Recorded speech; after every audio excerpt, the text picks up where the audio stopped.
Hello again, fellow audiophiles. I am Wave Theory, and today we're going to do an IEM review for you, but it's of a little bit different sort. We are going to do the HiFiMan Svanar Wireless in-ear monitor. So this is a true wireless design. This is $500 US direct from HiFiMan or from some other retailers who I will link to. This was sent to me by HiFiMan for review, and they have asked nothing in return other than a fair and honest evaluation, and they have not made any attempt to influence my opinion on this piece or any other, so all the thoughts you are about to hear are mine and mine alone. Now, I was originally sent a pre-production unit of the Svanar Wireless, and it was a little on the buggy side, so that delayed getting this review out a bit. Had some connection issues, but they very graciously replaced that one with a production unit here a few weeks ago, and I have been able to listen to that. That worked much better here. So sonically, they were the same. The pre-production unit had some connection issues. This one worked much better. So the sonic impressions that you will hear from me are going to come from both sets here throughout the course of this review. So let's go ahead and do shameless self-promotion, and then we will dive into my review of the Svanar Wireless. Hi, I'm Wave Theory's human companion, and he wants you to know that your support of this YouTube channel helps keep the reviews coming. If you enjoy Wave Theory's honest, thorough style, then make sure to like this video, subscribe to the channel, and check out the links in the description below to sign up for the Patreon or send him a tip through PayPal. All right, enjoy the musings. All right, so as I said, the Svanar Wireless comes in around $500 US. And it's called the Svanar Wireless because it has the same shape outside of these antennas here as the Svanar wired version has, which I have a review of the wired version up, and I will put a link to that in the description down below. And so we'll do an overhead view here in a moment too, where I show you a close-up of the unit and the case that it comes in, and show you the build and all of those sorts of things. Let me flesh out briefly what I was talking about in the intro there before shameless self-promotion about the connection issues I had with the pre-production unit, and then also reassure you that here, the production unit, I really did not have any of those problems and it worked fine. But just to kind of help set up the review, because I have had a Svanar Wireless unit in my possession since April or May of 2023, and I filmed this here now in mid-August of 2023. Okay, so the pre-production unit sounded pretty good when it would connect properly via Bluetooth, and that was the problem. It just had an unreliable Bluetooth connection, both to my Samsung Galaxy S22 Plus smartphone, which is doing the filming here, or to my Canon N6 Mark II DAP, which is Android-based as well. And so after trying many different troubleshooting steps, HiFiMan was finally like, you know what, just take a production unit, maybe that'll solve it, and it did. Okay, so the point that I'm making there is I have sonic impressions over these two units, and again, the pre-production one sounded fine when it would connect. It just didn't connect reliably, and it sounded the same to my ear as this production unit, and then the production unit connects much more reliably. And I just want to make sure that that is known, because as I'm talking about this, you can tell that I've had this and used it in several different settings for a while now, and now that I am confident that the connection issues are sorted out with the production unit, I feel comfortable going ahead to and publishing a review. So let's just get those disclaimers out of the way here. Okay, so real quick, the specs on this thing, such as they are, basically you can only source the Svanar Wireless from Bluetooth. It is a true wireless model, completely wire-free connection there. The Bluetooth codecs that it supports, where are they? Are AAC, SBC, and LDAC. Okay, and for most of my critical listening, I had it connected to that same Samsung smartphone that I just talked about, or my Canon N6 Mark II DAP via LDAC when I could for the listening. I will say here that unfortunately, like, I don't really have ready access to any iOS devices to check how well that it connected to iPhones or iPads or things of that nature. So that's a thing that you'll have to look into forums and other reviews for. I can really only talk about how it connected and sounded with Android devices. However, if someone wants to donate a new iPad to my channel here so that I can test these kinds of things with an iOS device, please feel free to reach out to me and let me know that you want to do that. All right, so with that, we'll go ahead and cut to the overhead view. I'll show you the build, and then we'll come back on the other side of that and we'll talk sound. Svanar Wireless comes in a box that is small, next to my hand there. Looks like this. Okay, a bunch of QR codes for info and all of that. There is a specs list if you want to pause and look at that, and other features in there and so forth. Let's open it up. Wiggle the bottom part free, and you get this. We get this like kind of a clam, like, open up there. Okay, little carrying case and charging pack that has an indicator light on it itself. Also has a USB-C port on it for charging purposes. The IEMs themselves are, of course, buried deep in these foam inserts. Okay. And, oh, playing music. Stop that. Don't get me in trouble with YouTube. Okay? No. Stop it. Okay. Hopefully so that's one thing that we need to talk about here. Shut up. Okay? One thing that we need to talk about here is that, and I will stick them in here. The instant you pull them out of this case thingy here, okay, and they fit in like that, the instant you pull them out, they are connected and ready to go. Okay, now you can connect one or both, okay, as you will there, and then this indicator light in here tells you the amount of charge that's going on. But the instant you pull this out, if you have something, an app on your phone or whatever that is playing music, like I'm pretty sure it just started playing from my Spotify right there, that's going to happen. So that is a little bit annoying. And then like these back panels right here are touch sensitive. So they are going to play and pause the music, and you're going to hear these things like beeping at you as you are moving them from here into your ears. So that is one ergonomic feature that is not the most smooth, okay? But as best I can, we'll get through this together. All right. It is called Svanar, just like the wired version, because HiFiMan thinks that this profile looks like a swan. Okay, you are free to agree or disagree. It's up to you. Okay, now this nozzle right here is on the shorter side, so I used the double flange tips like this so that they fit in my ear a little bit better. Those worked for me. They may not work for you. Underneath this foam insert here, you do get a USB-C cord for charging, and then a bunch of different ear tip options. They're buried underneath, just FYI. Of course, you're always free to try aftermarket ear tips as well. All right.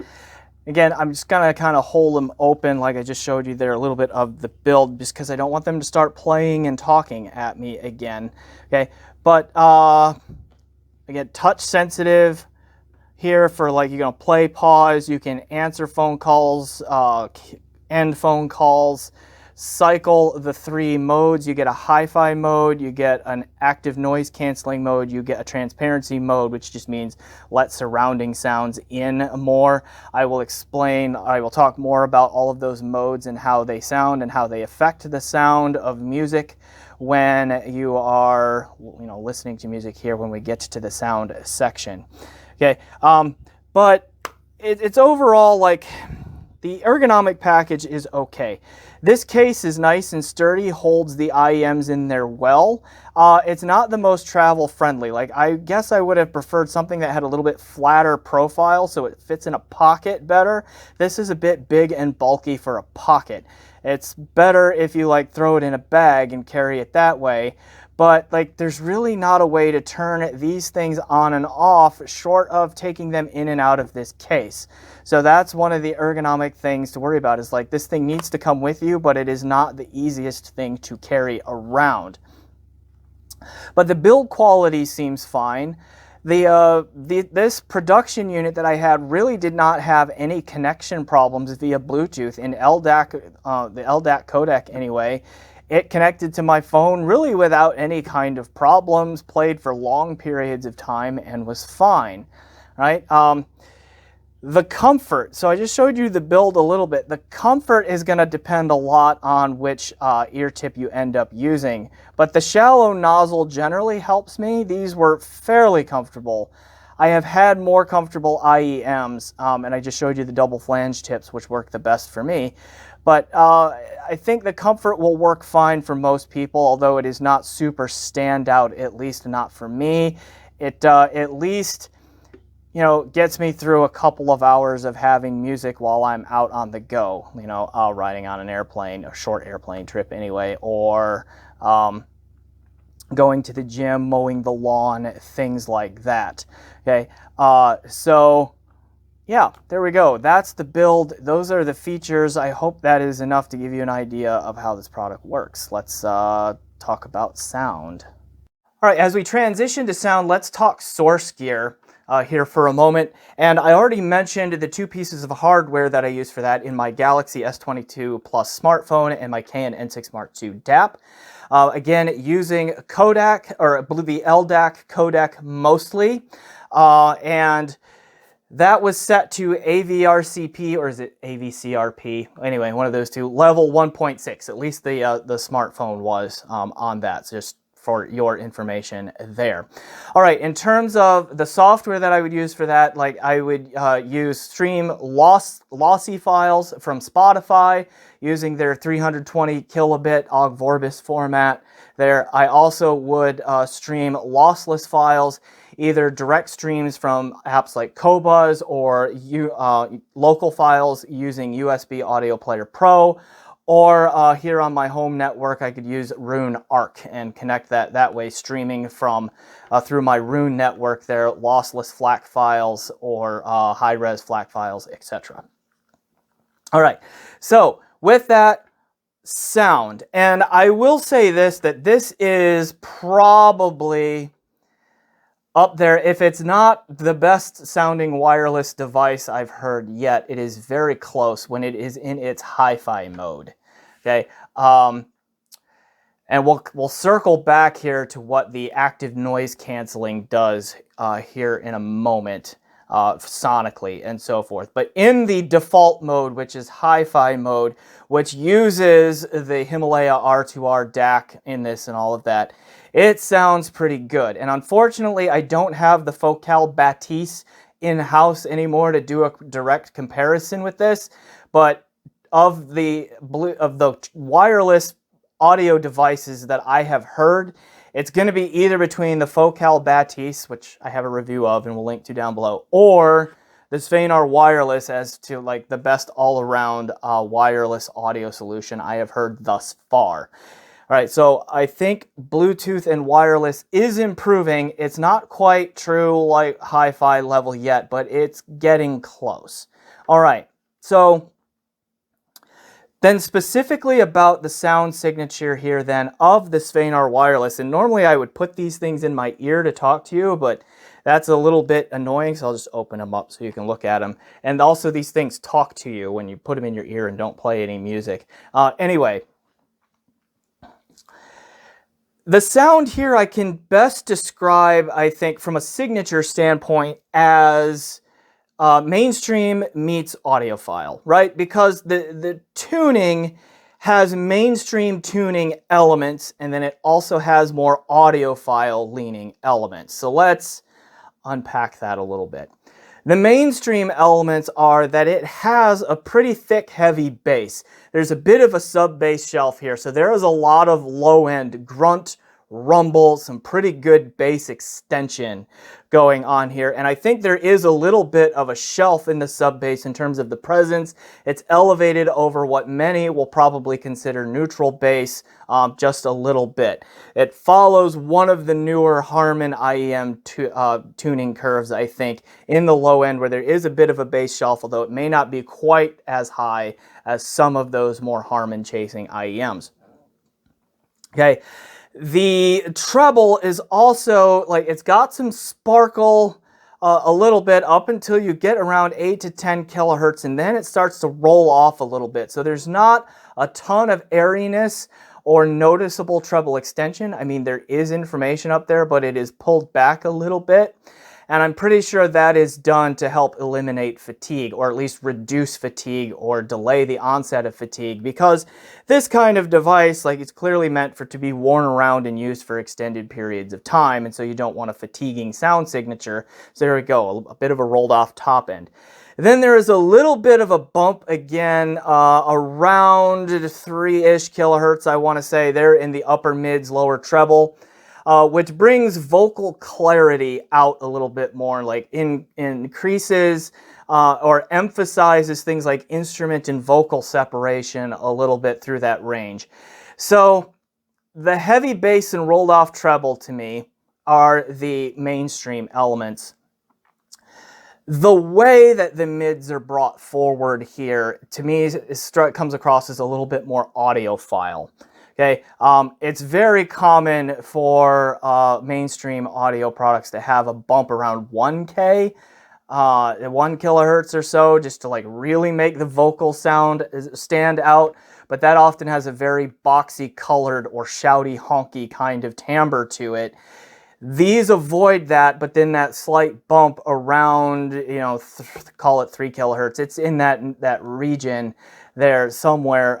It just is just enough to enhance the clarity and get vocals and all that to stand out and so forth. Now, other aspects of the sound here.